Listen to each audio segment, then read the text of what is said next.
ಬೆವರ ಹನಿಯ ಸೆರಗಿ ನಿಂತ ಒರೆಸಿಕೊಂಡಾಗ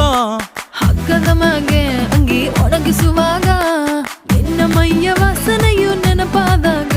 ಎರಡು ಕೈಯ ನೆತ್ತಿ ನೀನು ಜಡಿಸುತ್ತುವಾಗ ದಿಮ್ಮನಪ್ಪಿಕೊಂಡು ನಿದ್ದೆ ಮಾಡುವಾಗ ಸುಸ್ತಾಗೋಗಿ ನೀನು ಆಕಲಿಸುವಾಗ ಬತ್ತವಲ್ಲ ಫೀಲಿಂಗ್ಸು